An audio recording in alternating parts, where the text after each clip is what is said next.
Voici l'île de la Crète, en pleine Méditerranée. On a un coin absolument splendide. Regardez ça. Avec ces petites îles un peu partout. Voilà, regardez.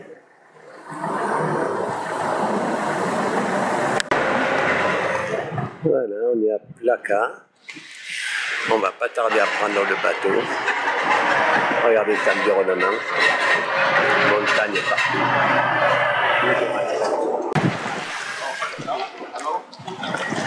Et voilà, c'est ici qu'on prend les tickets.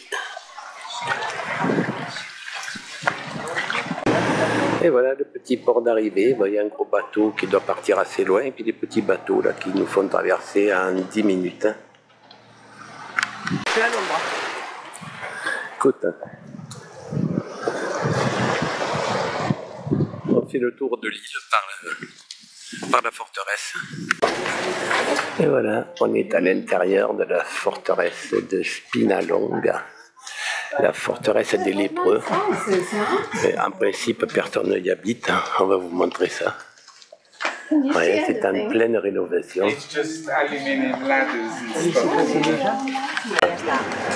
Voilà. Si vous voulez voir le plan de la forteresse des lépreux, ben voilà, attendez, voilà, ici c'est fait. Et ben, la dernière guerre, elle a servi de base navale, même d'aérodrome, regardez. Je parle de la forteresse, bien sûr. Aperçu d'une ancienne église orthodoxe. Voilà, à côté de la forteresse d'ailleurs. Alors une chose qu'il faut savoir, vous voyez l'entrée là, sur le côté droit, il y a une toute petite buvette qui n'est pas indiquée. Elle est d'ailleurs en haut, puis après on descend par l'escalier ici, et puis on vient se mettre là tranquillement, et nous on a déjà une canne. Il y a de l'eau, il y a de tout, du coca, tout ce que vous voulez. Voilà, c'est bon à savoir.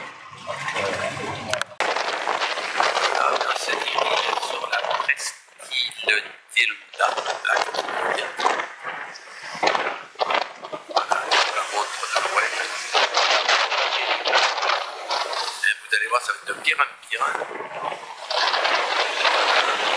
D'ailleurs, on est déjà passé dans l'eau depuis un moment. Là, il y a un petit pont. Et là-bas, l'eau commence à monter sur les plages. Et voilà Ilunda au fond.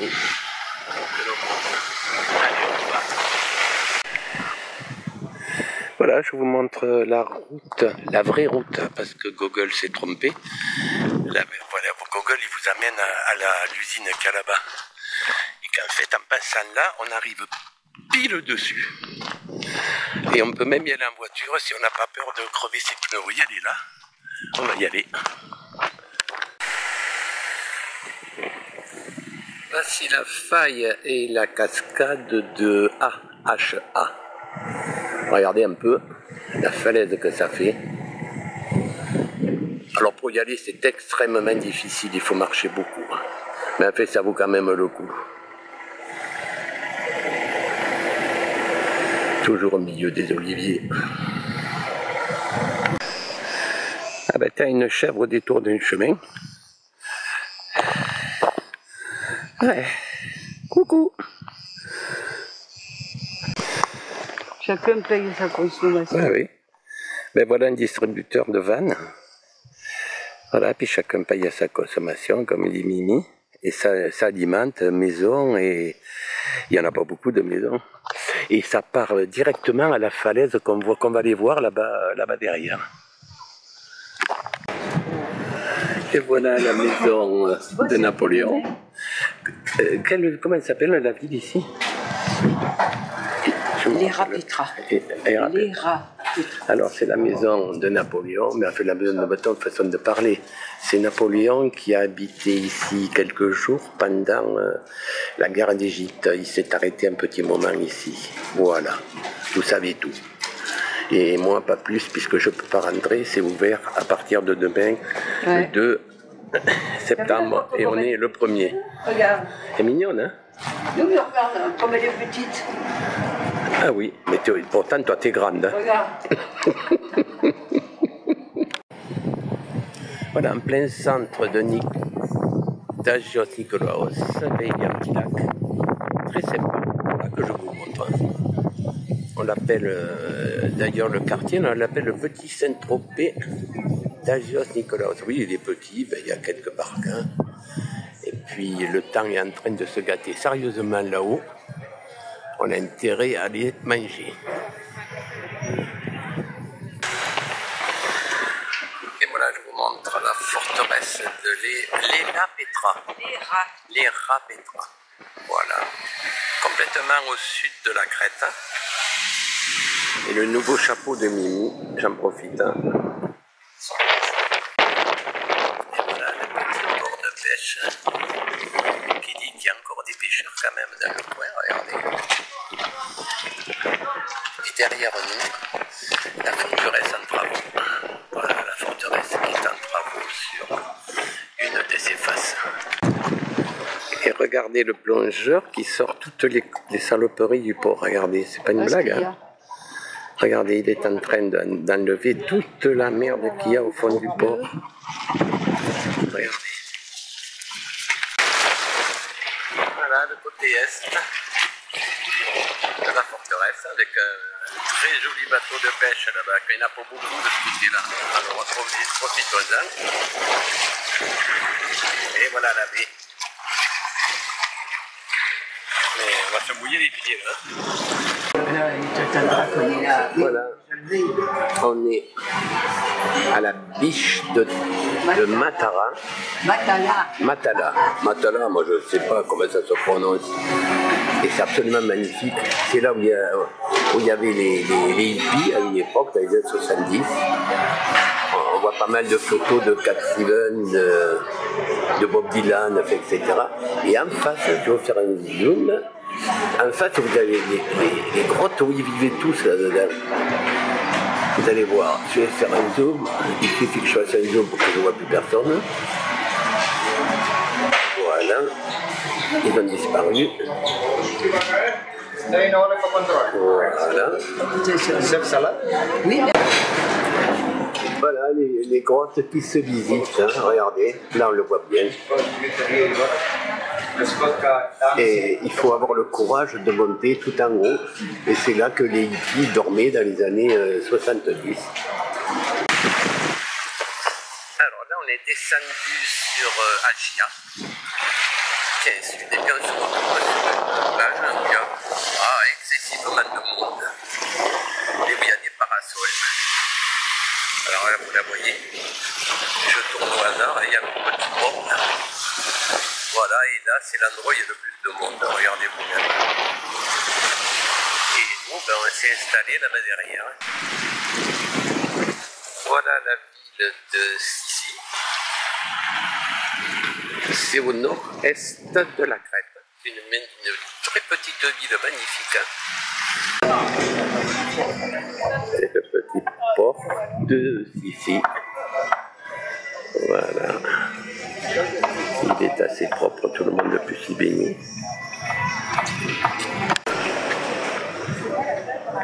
Ça, c'est une belle photo du port de Sissi. Voilà, on est à Rédimont, au milieu des cigales. Je ne sais pas si vous entendez. Et on va monter à la forteresse avant que Mimi n'achète tout le magasin. Voilà la forteresse de Rédimont dans toute sa splendeur. C'est même un copain là. Oui, ça c'est l'entrée. Ne cours pas quand même. Et voilà l'entrée. Une véritable entrée de la forteresse. Alors on va faire un petit tour. Il est 11h30. Alors la ville de Rédimont vue d'en haut de la forteresse. Bon, la mer est à notre gauche, on ne la voit pas à cause de la muraille. Voilà la ville. Oui, elle n'est pas trop petite quand même. Hein. Et voilà, là, ça c'est une mosquée, la mosquée Sultan Ibrahim. Regardez le nombre de cairns qu'il y a sur ce côté de la forteresse. Alors on continue sur les petites rues, d'ailleurs regardez tout le monde des photographies. Enfin, par où? Voilà, un détour de ville, regardez, un détour. Je sais pas si elle est potable, mais je crois que oui. Ça va. C'est sur les marqués, sinon.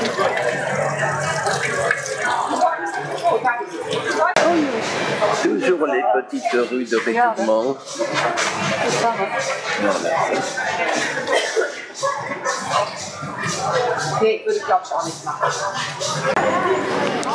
Voilà une église orthodoxe, regardez. Petite église orthodoxe, sympathique.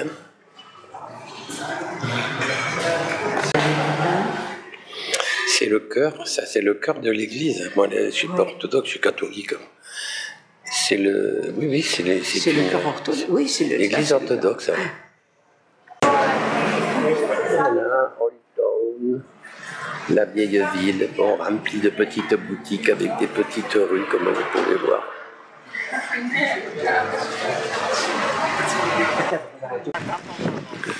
Voilà, la plage de la Phoenicie, complètement à l'ouest de la Crète. Elle est absolument magnifique, elle a un monde de fou.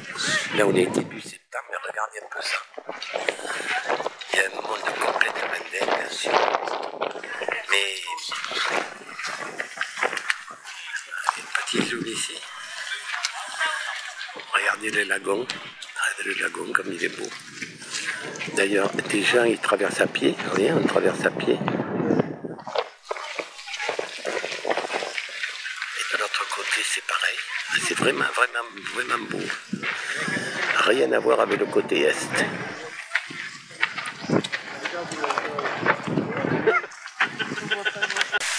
Bon, mais de temps en temps, on raconte sur le chemin un petit peu de bouffe, de l'alimentation. Voilà, puis regardez, on accède par un chemin en bois. C'est quand même... Oui, des TVC aussi qui existent, ça va, il y a 1 euro. Voilà, on y a et la faune ici, alors il commence à y avoir des paillotes. C'est surveillé, hein, vous le voyez là-bas, c'est surveillé. Voilà, ben on va continuer pour aller sur le lagon. Voilà, on arrive pas loin du lagon, alors là c'est pour se déshabiller. Vous voyez, petite cabane. Pour faire une baille de bain. Et regardez, on est début septembre, regardez un peu le monde que ça attire. Une plage de ce calibre. Je vous montre l'endroit qui est le plus populaire. Regardez un peu. C'est important. Bon, nous on va traverser. On va se mouiller un peu. Voilà, on vient de partir vers le lagon de Bolos. On a 1 heure de trajet avec ce bateau. Il y a quand même 80 personnes.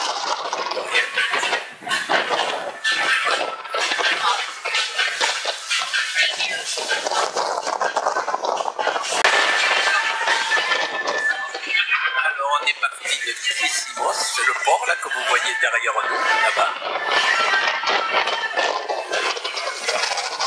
Voilà, puis on prend carrément la mer pour aller vers voir le lagon de Balos, c'est ça. Le lagon de Balos qui est paraît-il absolument splendide. Alors on va en avoir le cœur net d'ici 1 heure, parce que je crois que là, le bonhomme il nous a dit qu'on avait 1 heure de trajet. S'il ne pleut pas avant, parce qu'il a l'air vieux ce machin. Voilà, un petit virage à gauche devant cette île. Et le lagon est juste là derrière la main. On attend un petit moment, on va laisser tourner. Voilà, on va pas tarder à On longe cette île, il paraît-il qu'il y a un château au-dessus, mais on ne le voit pas. Et on va rentrer dans le lagon. Vous voyez, d'ailleurs, regardez, il y a déjà un bateau, le lagon, il est juste en face de nous, au fond, là-bas. On va y rentrer direct. Il y a des pontons, je crois, en caoutchouc pour marcher. Ah oui, on voit la forteresse là-haut. C'est l'île qui est à côté du lagon. Voilà. Et bien, on continue à tourner, mais on ne va pas tarder à s'arrêter. Il y a des petites îles un peu partout en plus. Et voilà, on arrive au lagon de Balos, le magnifique lagon de l'ouest de la Crète. Je vous le montre, là on n'a pas encore accosté, mais ça ne va pas tarder. Vous voyez, c'est 2 heures de l'après-midi, il y a déjà un peu de monde, mais on peut aller complètement sur l'arrière que vous voyez là-bas. Vous voyez, le lagon il est en 2 fois. Mais voilà, notre bateau il nous a largués, on est tout seul. On est tout seul dans le lagon. Eh bien, tant pis. J'espère qu'il va nous chercher. Voilà, un départ. Ça, c'est un départ à 15 h, je crois. Oui, à peu près. T'as vu le monde que c'est? Là, il y a 2 bateaux qui vont les prendre. D'ailleurs, ils sont prêts à reculer. Ils sont vides. Eh bien, écoute, on va se baigner. Mais là, il y a vraiment du monde. Regarde. Alors voilà, on est arrivé sur le lagon. Nous qu'on a fait Mayabé, on va pouvoir faire la comparaison. Là c'est beaucoup plus grand, mais c'est pas du tout pareil.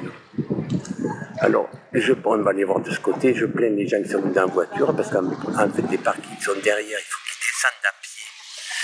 Le long de cette barre que vous voyez là, voilà celle-là. Je la vois pas, mais elle ne doit pas être loin. Voilà. Et ici, c'est là où l'eau est censée être la plus claire. Et le lagon, elle a tendance à stagner, paraît-il. Alors donc, on va aller se baigner de ce côté. A tout de suite. Alors, si vous venez en voiture, regardez la galère. Là, on est dans le lagon. Ouais, je les vois qui sont en train de monter doucement à pied. Et ils montent vraiment loin. Hein. Et là, je me perds, voilà. Allons doucement, je ne sais pas si vous les voyez encore, moi je les vois. Et ils montent carrément dans la montagne, complètement là-haut. Un truc de fou. Alors, voilà le lagon. Voilà le pic.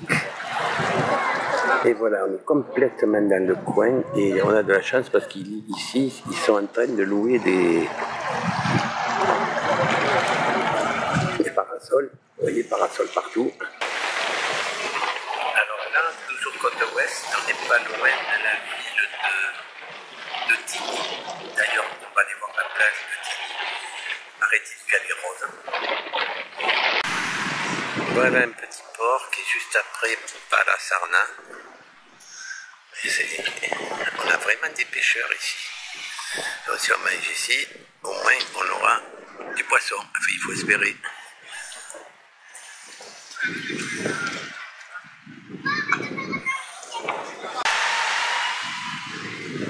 Ça, c'est la Tigny Beach Pink. À côté de quelle ville? Mais la plage c'est Tigny, l'autre c'est Palasarna. Par contre, elle est toute petite, hein. Elle est vraiment petite. C'est un tout petit rond, donc elle est minuscule. C'est une plage minuscule, mais elle est mignonne comme tout. Regardez. Alors pour les enfants, c'est parfait d'être là. Vous avez un restaurant derrière. Ah, il faut oser le faire. Mettre un fauteuil là, il faut le faire. Mais bon, la plage vraiment est petite. Elle est mignonne comme tout, mais vraiment petite. Voilà. Donc c'est pas pour nous. Ça c'est pour les bébés. Et elle est pas rose comme ils disent. Oui, ça marche pas.